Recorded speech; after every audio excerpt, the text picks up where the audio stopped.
Instead, you're going to be owning, no, pleasure is for me. Pleasure is about me. Pleasure is about loving myself deeply. It's not for anyone else, but I can share it if I want to.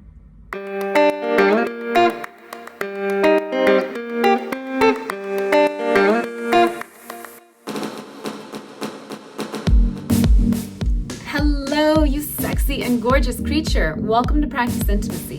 This is the place to be to learn all about love, sex, and how to have the best relationships you possibly can. I kind of want to tell you about one of my missions in this world.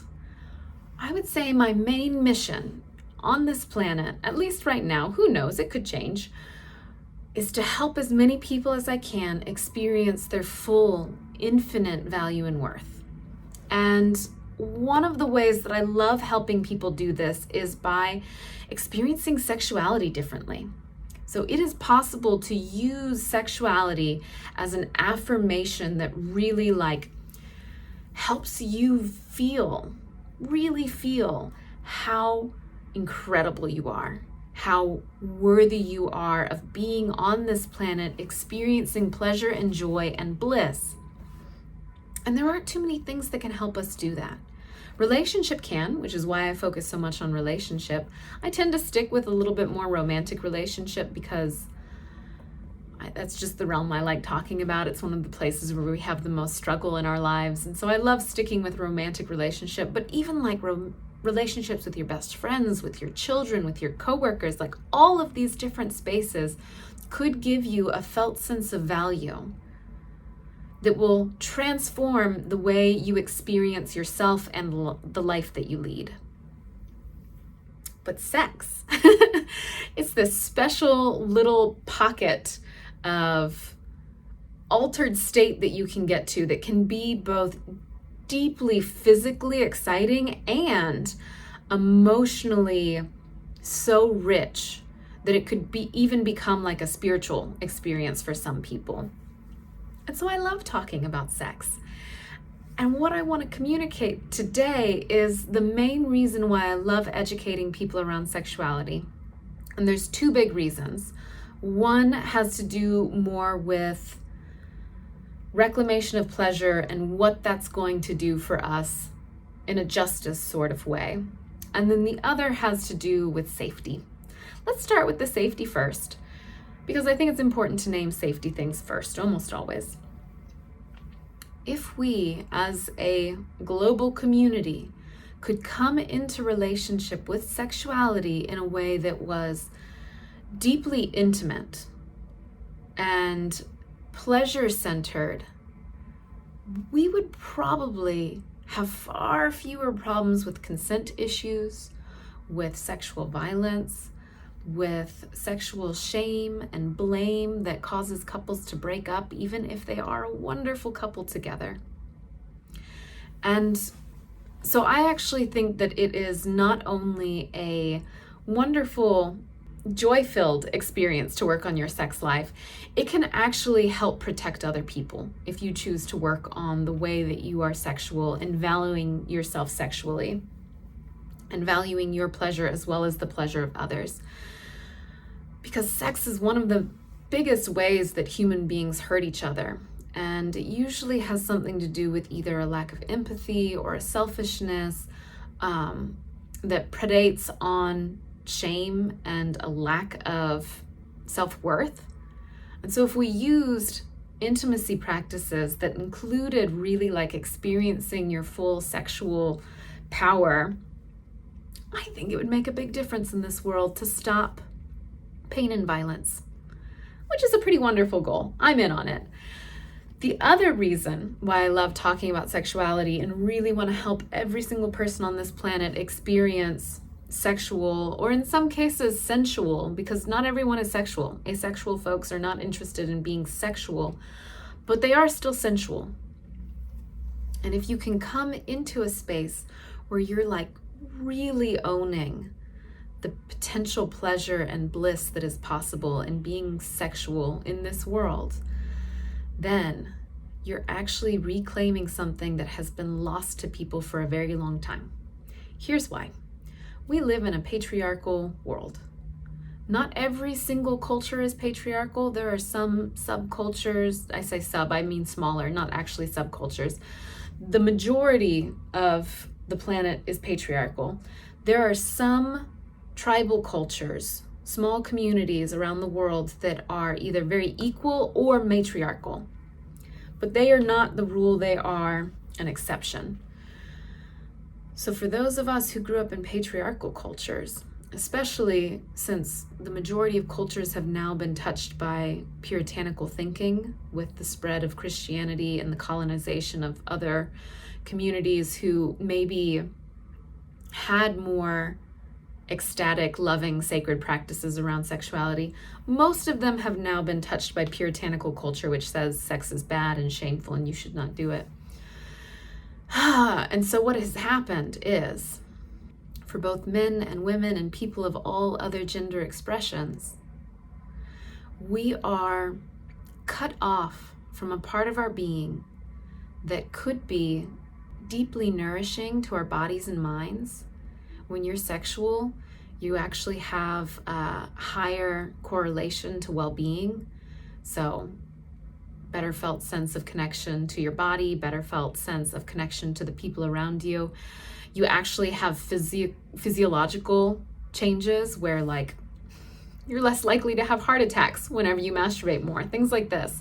And so when we're deeply connected to ourselves sexually, there is a whole wealth of benefits, not only to our mental and physical world, but to like our greater well-being, the way we interact with other people.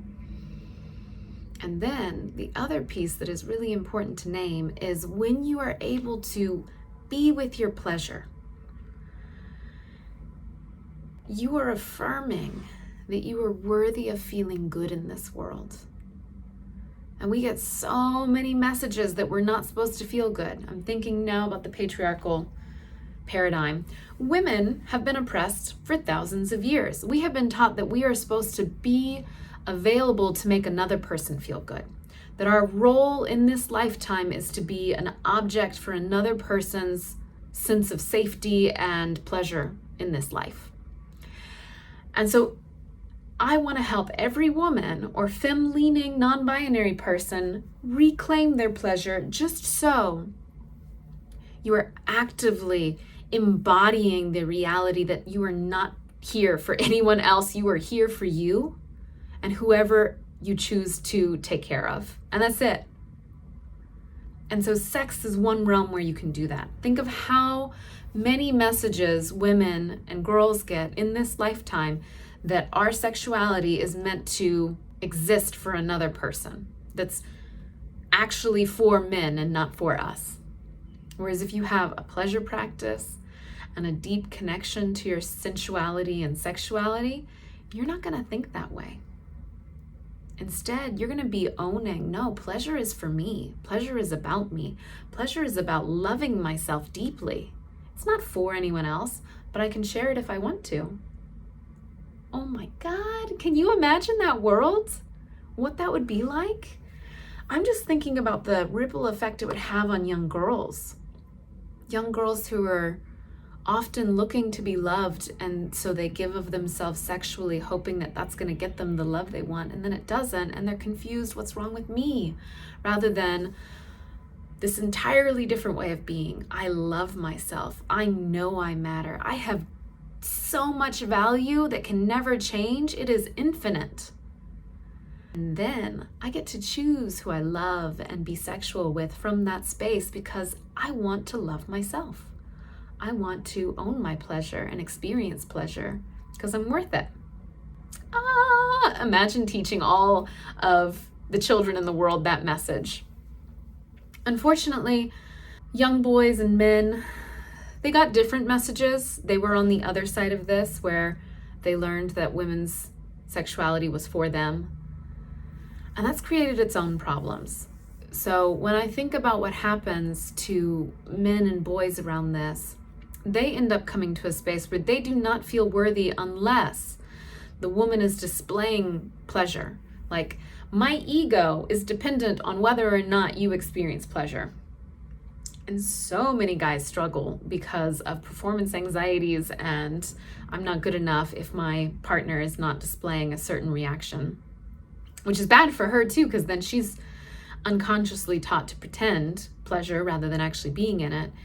And what ends up happening in this dynamic is everyone loses. Boys and men have anxieties and insecurities and less ability to just be in the joy of pleasure than what is possible.